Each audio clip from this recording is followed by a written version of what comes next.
Welcome to Eva sink. आज हम animal classification के पार्ट 2 की शुरुआत करने जा रहे हैं, तो बिना टाइम वेस्ट किए चलिए आज की क्लास शुरू करते हैं। सबसे पहले समझते हैं जर्म लेयर्स। जर्म लेयर्स यानी भ्रूणीय परतें। अब सवाल है, जर्म लेयर्स बनती कैसे हैं? जब कोई भी बच्चा मां के पेट में बनना शुरू होता है, जाइगोट से एम्ब्रियो बनते वक्त तो शुरुआत में सेल्स का एक गुच्छा बनता है। इस गुच्छे में सेल्स अपने आप को लेयर्स यानी परतों में अरेंज कर लेती हैं, जिन्हें जर्म लेयर्स कहते हैं। इन्हीं जर्म लेयर्स से आगे चलकर शरीर के सभी अंग मतलब ऑर्गन्स जैसे दिल, दिमाग, स्किन और ऊतक मतलब टिश्यूज बनते हैं। जर्म लेयर्स के आधार पर एनिमल्स को दो भागों में बांटा जाता है। पहला है डिप्लोब्लास्टिक यानी 2 लेयर्स वाली बॉडी। इनमें केवल 2 जर्म लेयर्स होती है। मतलब ऐसे प्रिमिटिव जानवर जिनके एम्ब्रियो में सिर्फ 2 ही लेयर्स होती हैं। एक्टोडर्म जो कि सबसे बाहरी परत है और जिससे आगे चलकर इनकी बाहरी स्किन बनती है। एंडोडर्म सबसे अंदर की परत कहते हैं, जिससे इनका पाचन तंत्र गट बनता है। इन दोनों लेयर्स के बीच में एक खाली जेली जैसी चीज भरी होती है, जिसे मेसोग्लिया कहते हैं। यह कोई असली सेल लेयर नहीं है, सिर्फ जेली है। इस तरह के एनिमल्स को आदिम या कम विकसित माना जाता है। इनके एग्जाम्पल्स हैं सिलेंट्रेटा जैसे हाइड्रा, जिसे नाइडेरिया भी कहा जाता है, और टीनोफोरा। दूसरा ट्रिप्लोब्लास्टिक यानी 3 लेयर्स वाली बॉडी। इनमें 3 जर्म लेयर्स होती हैं, इसलिए यह एडवांस्ड जानवर हैं। इनके एम्ब्रियो में 3 प्रॉपर सेल लेयर्स होती हैं। फर्स्ट एक्टोडर्म जो कि एम्ब्रियो की सबसे बाहर वाली लेयर होती है। सेकंड मेसोडर्म यानी बीच की लेयर। यह एक्टोडर्म और एंडोडर्म के बीच में होती है। इसी मेसोडर्म से आगे चलकर हड्डियां, खून, हार्ट, किडनी और मसल्स जैसे कई इंपॉर्टेंट स्ट्रक्चर्स और ऑर्गन्स का निर्माण होता है। थर्ड एंडोडर्म जो कि सबसे अंदर की परत होती है। एवोल्यूशन के हिसाब से ट्रिप्लोब्लास्टिक एनिमल्स को मोर एडवांस्ड और कॉम्प्लेक्स एनिमल्स माना जाता है, क्योंकि इनके बॉडी डेवलपमेंट में तीनों प्रॉपर जर्म लेयर्स शामिल होती हैं। अब बात करते हैं इनके एग्जाम्पल्स की। प्लेटीहेलमिन्थीज से लेकर कॉर्डेटा तक के सभी एनिमल्स ट्रिप्लोब्लास्टिक होते हैं, जैसे earthworm, cockroach, fish, frog, birds, mammals और ह्यूमंस। यानी अगर किसी क्वेश्चन में पूछा जाए कि ह्यूमन किस टाइप का एनिमल है बेस्ड ऑन जर्म लेयर्स, तो आंसर होगा ट्रिप्लोब्लास्टिक। तो बस ये 2 बातें याद रखिए। डिप्लोब्लास्टिक मतलब 2 germ layers plus mesoglea plus comparatively primitive animals, और ट्रिप्लोब्लास्टिक मतलब 3 germ layers plus mesoderm plus comparatively more complex. अब आते हैं इंपॉर्टेंट पीवाईक्यू ट्रैप पर। क्वेश्चन, मेसोग्लिया किसमें पाई जाती है? आंसर है डिप्लोब्लास्टिक एनिमल्स, क्योंकि डिप्लोब्लास्टिक एनिमल्स में एक्टोडर्म और एंडोडर्म के बीच मेसोग्लिया पाई जाती है। अगला ट्रैप, मेसोडर्म किसमें पाई जाती है? आंसर है ट्रिप्लोब्लास्टिक एनिमल्स। नेक्स्ट क्वेश्चन, जंतु जगत यानी एनिमल किंगडम में सबसे पहले 3 लेयर वाली बॉडी किस संघ में पाई गई थी? आंसर प्लेटीहेलमिन्थी। यही वो टर्निंग पॉइंट है जहां नेचर ने मेसोडर्म बनानी शुरू की थी। नेक्स्ट क्वेश्चन, डिप्लोब्लास्टिक जंतुओं में एक्टोडर्म और एंडोडर्म के बीच पाए जाने वाले अकोशिकीय यानी नॉन सेल्यूलर पदार्थ को क्या कहते हैं? Answer mesoglea. एग्जामिनर ऑप्शंस में मेसोडर्म भी देगा कंफ्यूज करने के लिए, पर याद रखना डिप्लोब्लास्टिक में मेसोडर्म नहीं होती। नेक्स्ट टॉपिक, सीलोम जिसे गुहा या बॉडी कैविटी भी कहते हैं।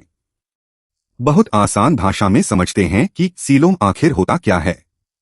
सीलोम को आसान भाषा में बॉडी कैविटी यानी शरीर के अंदर की खाली जगह कहते हैं। इसे ऐसे समझो, हमारी बॉडी एक मोटी पाइप की तरह है और हमारा पाचन तंत्र उसके अंदर एक पतली पाइप की तरह है। इन दोनों पाइप्स के बीच में जो खाली जगह होती है, जिसमें हमारे बाकी ऑर्गन्स जैसे दिल, लिवर, लंग्स सेफ रखे होते हैं, उस खाली जगह को ही सीलोम कहते हैं। एक गोल्डन रूल हमेशा याद रखे, बायोलॉजी में किसी भी खाली जगह को ट्रू सीलोम तभी माना जाएगा जब वो दोनों तरफ से मेसोडर्म की लेयर से ढकी हुई हो। Next, types of coelom. सबसे पहले एक बेसिक बात समझते हैं, एनिमल्स को जर्म लेयर्स और खासकर मेसोडर्म की अरेंजमेंट के आधार पर सीलोम की प्रेजेंस या एब्सेंस के अनुसार अलग अलग कैटेगोरीज में बांटा जाता है। इसका पहला टाइप है एसिलोमेट यानी नो कैविटी। सिंपल याद रखो, ए मतलब एब्सेंट एंड सीलोम मतलब कैविटी। इनके शरीर में सीलोम बिल्कुल नहीं होती। ऐसे जानवर जिनकी बॉडी एकदम सॉलिड होती है, इनमें बॉडी वॉल और गट के बीच कोई खाली जगह नहीं होती, वहां पर सेल्स भरे होते हैं। मतलब एसिलोमेट में मेसोडर्म मौजूद तो होती है, लेकिन वह बॉडी वॉल और गट के बीच की जगह को सॉलिड टिश्यू से भर देती है। इसका फाइलम है प्लैटीहेलमिन्थीज, चपटे कृमि। क्योंकि ये एकदम चपटे फ्लैट होते हैं, इनके अंदर जगह ही नहीं होती। इसका एग्जाम्पल्स है प्लैनेरिया, टेपवर्म, लिवर फ्लूक। दूसरा है स्यूडोसिलोमेट, फॉल्स कैविटी। सूडो का मतलब होता है फॉल्स यानी झूठा। ऐसे जानवर जिनके अंदर खाली जगह तो होती है, लेकिन वो ट्रू सीलोम नहीं है, क्योंकि उनका मेसोडर्म एक कंटिन्यूअस लेयर नहीं बनाता, बल्कि छोटे छोटे पाउचेस, थैलियों के रूप में बिखरा होता है। मतलब मेसोडर्म पूरी तरह विकसित नहीं होती। इसका फाइलम है नेमाटोडा, जिसे पुराने क्लासिफिकेशन में एस्केलमिन्थीज के नाम से भी पढ़ाया जाता है। यह एनिमल किंगडम का सबसे अनोखा और सबसे ज्यादा पूछे जाने वाला फाइलम है। इसके एग्जाम्पल्स है ascaris, round worm, wuchereria, filarial worm, hookworm. Next हैं एनिमल किंगडम के तीसरे और सबसे advanced body cavity type eucoelomate, जिसे सीलोमेट या ट्रू सीलोमेट भी कहा जाता है। सबसे पहले इसका मीनिंग समझते हैं। ईयू का मतलब होता है ट्रू यानी सच्चा। ऐसे जानवर जिनके अंदर एकदम परफेक्ट और ट्रू खाली जगह होती है, जो दोनों तरफ से मेसोडर्म से प्रॉपरली लाइंड होती है। मतलब मेसोडर्म पूरी तरह विकसित होती है। फाइलम एस्केलमिन्थीज के बाद आने वाले सारे एडवांस्ड जानवर, एनेलिडा से लेकर कॉर्डेटा तक के सभी उच्च एनिमल्स यूसिलोमेट होते हैं। इसका सीक्वेंस याद रखिए। Annelida, arthropoda, Mollusca, echinodermata, Hemichordata, Chordata. यानी अन्नेलिडा से लेकर कॉर्डेटा तक के मेजर एनिमल ग्रुप्स को यूसिलोमेट माना जाता है। इसके कुछ कॉमन एग्जाम्पल्स हैं earthworm, cockroach, fish, frog, birds और ह्यूमंस। अब इस कॉन्सेप्ट को एक आसान मेमोरी ट्रिक से याद करते हैं। फ्लैट मतलब चपटा, नो जगह। प्लैटीहेलमिन्थीज यानी फ्लैटवॉर्म्स चपटे होते हैं, इसलिए इनके बॉडी में बॉडी कैविटी नहीं होती, इन्हें कहते हैं एसिलोमेट। स्यूडो मतलब फ्रिजी यानी फॉल्स। यह false body cavity round worms यानी अस्केलमिन्स में मिलती है, इसलिए इन्हें कहते हैं स्यूडोसिलोमेट।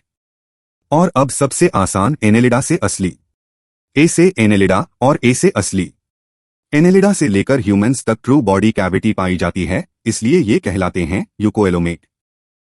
बस याद रखो, flat no cavity pseudo, false cavity annelida, true cavity. Question, जंतु जगत का वह एकमात्र संघ कौन सा है जिसमें स्यूडोसिलोम पाई जाती है? आंसर, एस्केलमिन्थीज। एग्जामिनर का यह सबसे फेवरेट ट्रैप है, क्योंकि पूरे एनिमल किंगडम में यह सिर्फ इसी एक फाइलम के पास है। क्वेश्चन, टेपवॉर्म के शरीर में कौन सी गुहा पाई जाती है? Answer, acoelomate. टेपवॉर्म एक प्लैटीहेलमिन्थीज है, इसलिए इसका बॉडी सॉलिड होता है और कोई कैविटी नहीं होती। क्वेश्चन, ट्रू सीलोम का विकास सबसे पहले किस संघ के जंतुओं में देखा गया था? Answer, Annelida, earthworm. यहीं से ट्रू कैविटी बनना शुरू हुई थी। क्वेश्चन, किस प्रकार की गुहा में मेसोडर्म बिखरे हुए पाउचेस के रूप में मौजूद होता है? Answer, pseudocoelomate. Next topic, segmentation, खंडीकरण या मेटामेरिज्म। तो सेगमेंटेशन आखिर क्या होता है? सेगमेंटेशन का सीधा सा मतलब है कि किसी एनिमल का शरीर कई छोटे छोटे एक जैसे हिस्सों यानी सेगमेंट्स में बंटा होना। इस आधार पर हम एनिमल्स को इजीली क्लासिफाई कर सकते हैं। पहला है ट्रू सेगमेंटेशन। यह इसका सबसे इंपॉर्टेंट टाइप है, जिसे साइंस की भाषा में मेटामेरिज्म कहा जाता है। कॉन्सेप्ट बिल्कुल सिंपल है। जब बॉडी बाहर और अंदर दोनों तरफ से सेगमेंटेड हो और कुछ स्पेसिफिक ऑर्गन्स हर सेगमेंट में बार बार रिपीट हो रहे हों, तो इस कंडीशन को मेटामेरिज्म और इन छोटे हिस्सों को मेटामेर्स कहते हैं। यहीं से एग्जामिनर ट्रैप सेट करता है। इनके 3 सबसे पावरफुल एग्जांपल्स ध्यान से सुनिए। पहला, एनेलिडा। अर्थवॉर्म या केंचुआ इसका बेस्ट एग्जाम्पल है। इनका शरीर बाहर और अंदर दोनों तरफ से लगभग 100 से 120 मेटामेर्स में बंटा होता है। दूसरा, आर्थ्रोपोडा। जैसे कॉकरोच और इंसेक्ट्स, जिनकी बॉडी हेड, थोरैक्स और एब्डोमेन में डिवाइडेड होती है। तीसरा और सबसे सरप्राइजिंग एग्जाम्पल, कॉर्डेटा। हम इंसान और बाकी वर्टेब्रेट्स भी इसमें आते हैं। ह्यूमन्स में बाहरी सेगमेंट्स नहीं दिखते, लेकिन हमारी वर्टेब्रल कॉलम यानी रीढ़ की हड्डी, रिब्स मतलब पसलियां और मसल्स में सेगमेंटेशन के सबूत अंदरूनी तौर पर आज भी पाए जाते हैं। नेक्स्ट दूसरे प्रकार यानी अनसेगमेंटेड जीवों के बारे में समझते हैं। जैसा कि इसके नाम से ही पता चल रहा है, इन जीवों के शरीर में कोई भी खंड या सेगमेंट्स नहीं होते हैं। इनकी बॉडी बिल्कुल स्मूथ और कंटिन्यूअस होती है, यानी कहीं से भी बंटी हुई नहीं होती। अगर हम इसके एग्जाम्पल्स की बात करें तो इसमें आते हैं मोलस्का जैसे कि स्नेल यानी घोंघा और ऑक्टोपस। इसके अलावा पोरिफेरा, नेमाटोड्स जैसे कि एस्केरिस और एकाइनोडर्मिटा जैसे स्टारफिश भी इसी कैटेगरी में आते हैं। अब आते हैं सबसे दिलचस्प हिस्से पर, जो है स्यूडो सेगमेंटेशन, जिसे हम फॉल्स सेगमेंटेशन भी कहते हैं। इसमें एक बहुत बड़ा धोखा है। इन जीवों का शरीर बाहर से देखने पर तो सेगमेंटेड यानी खंडित दिखता है, लेकिन अंदर से इनमें कोई डिवीजन नहीं होता। सबसे खास बात यह है कि इनमें नए सेगमेंट्स हमेशा इनकी गर्दन यानी नेक रीजन से बनते रहते हैं और पुराने हिस्से पीछे से झड़ते या शेड होते रहते हैं। इसका सबसे बेहतरीन एग्जाम्पल है टेपवॉर्म, जिसे विज्ञान में टीनिया सोलियम कहा जाता है। एग्जाम के लिए यह नाम जरूर याद रखिएगा कि टेपवॉर्म के इन झूठे सेगमेंट्स को प्रोग्लोटिड्स कहा जाता है। उम्मीद है यह कॉन्सेप्ट आपको बिल्कुल क्लियर हो गया होगा। Next PYQ straps. पहला फाइलम जिसमें ट्रू सेगमेंटेशन मिलती है, एनेलिडा। नेक्स्ट क्वेश्चन, टेपवॉर्म के सेगमेंट्स देखकर क्या ट्रू सेगमेंटेशन मानेंगे? आंसर नहीं, यह केवल स्यूडो सेगमेंटेशन है। नेक्स्ट क्वेश्चन, मोलस्का, स्नेल में सेगमेंटेशन होती है? आंसर नहीं, मोलस्का अनसेगमेंटेड होते हैं।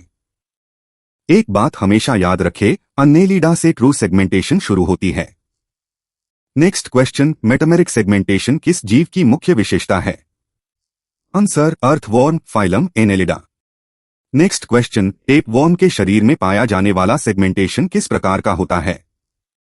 Answer pseudo segmentation. Next question, human body में इंटरनल सेगमेंटेशन का सबसे अच्छा उदाहरण क्या है? आंसर वर्टेब्रल कॉलम, रीढ़ की हड्डी और रिब्स। अगला टॉपिक है नोटोकॉर्ड यानी पृष्ठरज्जु।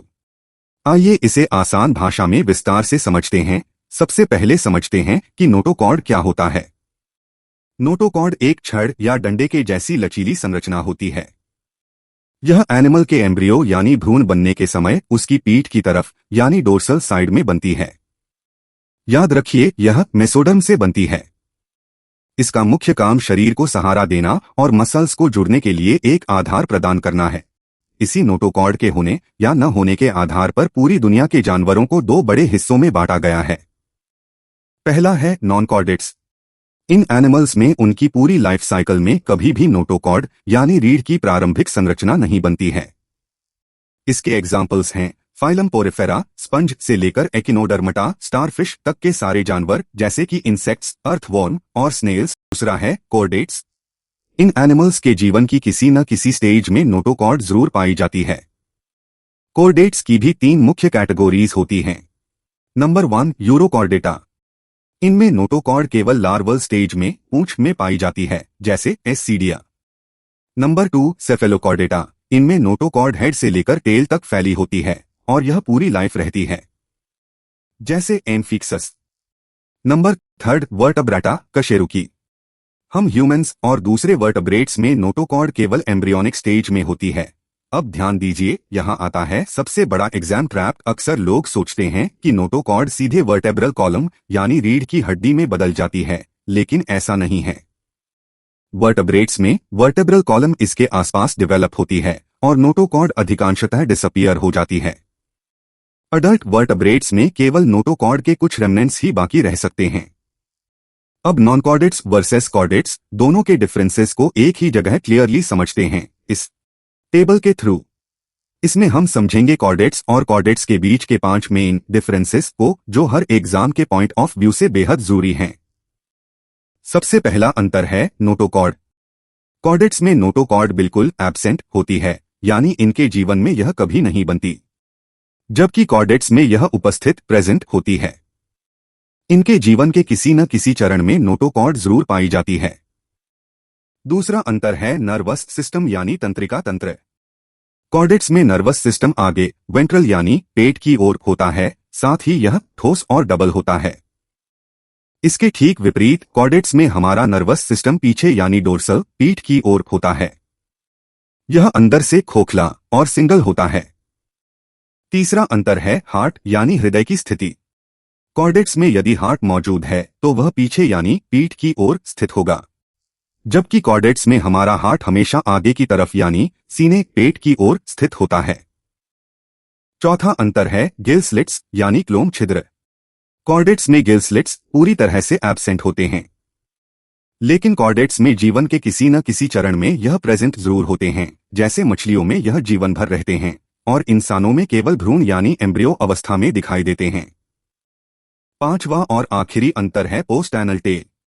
कॉर्डेट्स में पोस्ट एनल टेल नहीं पाई जाती, जबकि कॉर्डेट्स में यह प्रेजेंट होती है। इंसानों में यह एम्ब्रियोनिक स्टेज में पाई जाती है, जो बाद में रिड्यूस होकर कॉक्सिक्स यानी पूंछ की हड्डी बनकर रह जाती है। तो ये थे कॉर्डेट्स और कॉर्डेट्स के बीच के 5 सबसे महत्वपूर्ण लक्षण।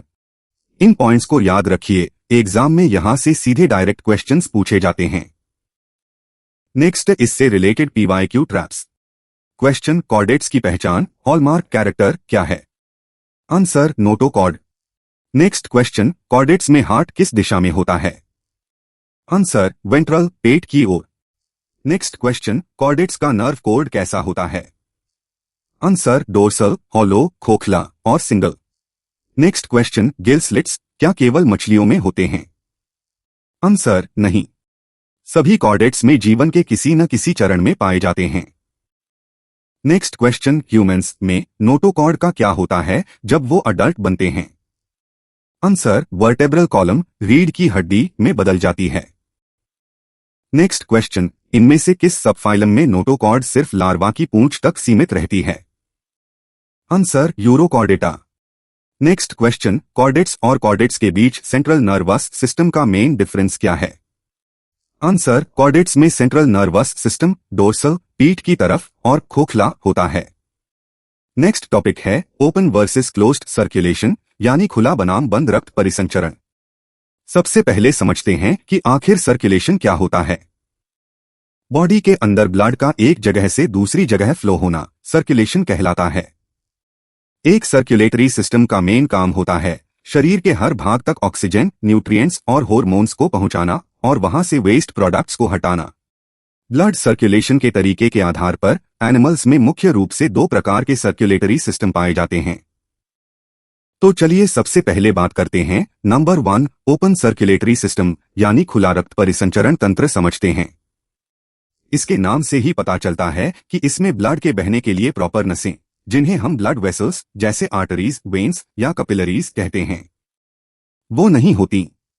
इसमें हार्ट ब्लड को पंप करके सीधे बॉडी की खाली जगहों में यानी कैविटीज या गुहाओं में भर देता है।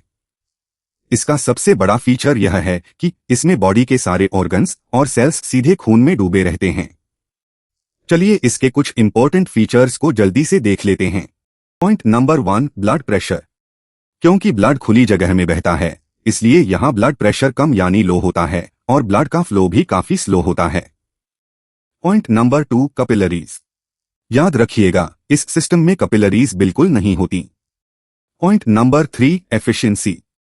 यह सिस्टम बहुत कम ऊर्जा खर्च करता है, इसलिए यह छोटे और कम एक्टिव एनिमल्स के लिए एकदम पर्याप्त होता है। अब आते हैं सबसे इंपॉर्टेंट पार्ट पर, यानी इसके एग्जाम्पल्स पर, जो एग्जाम्स में बार बार पूछे जाते हैं। पहला है आर्थ्रोपोडा, जैसे कॉकरोच, मकड़ी, केकड़ा और मच्छर। दूसरा है मोलस्का, इसके ज्यादातर जीवों में यही सिस्टम होता है, जैसे स्नेल यानी घोंघा और ऑस्टर यानी सीप। और तीसरा है हेमिकॉर्डेटा, जिसका बेहतरीन एग्जाम्पल है बेलानोग्लोसस। अब आते हैं दूसरे प्रकार पर, जो है क्लोज्ड सर्कुलेटरी सिस्टम यानी बंद परिसंचरण तंत्र। ध्यान से सुनिए, इसके पॉइंट्स बहुत महत्वपूर्ण हैं। पहला पॉइंट ब्लड फ्लो यानी रक्त प्रवाह। इसमें ब्लड हमेशा ब्लड वेसल्स जैसे आर्टरीज यानी धमनियां, वेन्स यानी शिराएं और कैपिलरीज यानी केशिकाओं के अंदर ही बहता है। दूसरा पॉइंट डायरेक्ट कॉन्टैक्ट। इसमें सेल्स सीधे ब्लड के संपर्क में नहीं आती, ब्लड और सेल्स के बीच पदार्थों का आदान प्रदान कैपिलरीज के माध्यम से होता है। तीसरा पॉइंट ब्लड प्रेशर। इस सिस्टम में ब्लड प्रेशर हाई होता है और ब्लड का फ्लो काफी फास्ट होता है। चौथा, कैपिलरीज। याद रखिएगा, इस सिस्टम में कैपिलरीज उपस्थित होती हैं। पांचवा पॉइंट, एफिशिएंसी। यह एक बहुत अधिक एफिशिएंट सिस्टम है। इसी वजह से ऑक्सीजन और न्यूट्रिएंट्स शरीर के हर अंग तक बहुत तेजी से पहुंचते हैं। बड़े और हाईली एक्टिव एनिमल्स में यही सिस्टम पाया जाता है। नेक्स्ट, इसके एग्जाम्पल्स। पहला है एनेलिडा, जैसे अर्थवॉर्म यानी केंचुआ। इसे स्टार मार्क कर लीजिए क्योंकि यह पहला फाइलम है जिसमें क्लोज्ड सर्कुलेटरी सिस्टम मिलता है। दूसरा है कॉर्डेटा, इसमें ह्यूमंस, फिश, बर्ड्स और फ्रॉग्स शामिल हैं। और अंत में मोलस्का का एक बहुत जरूरी एक्सेप्शन यानी अपवाद, ऑक्टोपस और स्क्विड। ये सेफेलोपोड्स हैं। वैसे तो मोलस्का में ओपन सिस्टम होता है, लेकिन इनके पास क्लोज्ड सिस्टम होता है जो इनकी कैटेगरी में एक बहुत बड़ा एक्सेप्शन है। Shortcut, one line revision. Open circulation, blood body cavity में बहता है, कैपिलरीज एब्सेंट होती है, लो प्रेशर होता है। क्लोज्ड सर्कुलेशन, ब्लड हमेशा ब्लड वेसल्स में बहता है, कैपिलरीज प्रेजेंट, हाई प्रेशर होता है। Next, related PYQ। Open circulatory system किस फाइलम की प्रमुख विशेषता है? आंसर, आर्थ्रोपोडा, हालांकि अधिकांश मोलस्का में भी होता है। नेक्स्ट, पहला फाइलम जिसमें क्लोज्ड सर्कुलेटरी सिस्टम मिलता है, एनेलिडा। नेक्स्ट, कैपिलरीज किस सर्कुलेटरी सिस्टम में पाई जाती हैं? क्लोज्ड सर्कुलेटरी सिस्टम में। नेक्स्ट, अर्थवॉर्म, केंचुए में किस प्रकार का रक्त सर्कुलेटरी सिस्टम पाया जाता है? Answer, closed. नेक्स्ट, मोलस्का संघ के ज्यादातर जीवों में ओपन सिस्टम होता है, लेकिन इसका कौन सा उदाहरण एक एक्सेप्शन, अपवाद है जिसमें क्लोज्ड सिस्टम होता है? Answer, octopus. सेफेलोपोडा वर्ग हमेशा क्लोज्ड सर्कुलेशन दिखाती है। नेक्स्ट, बात करते हैं एक बहुत ही इंटरेस्टिंग और इंपॉर्टेंट टॉपिक की, जो है complete versus incomplete digestive system, यानी पूर्ण बनाम अपूर्ण पाचन तंत्र। सबसे पहला सवाल, एनिमल्स में डाइजेशन कैसे होता है?